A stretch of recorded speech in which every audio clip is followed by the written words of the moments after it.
Let's play Evade.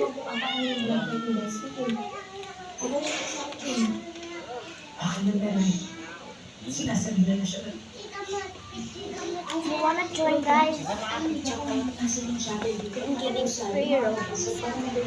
I'm giving free Robux to like my video or subscribe.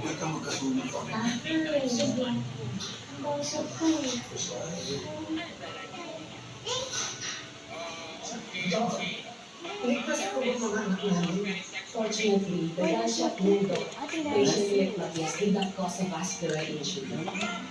Wala din kami nakitang nerve damage.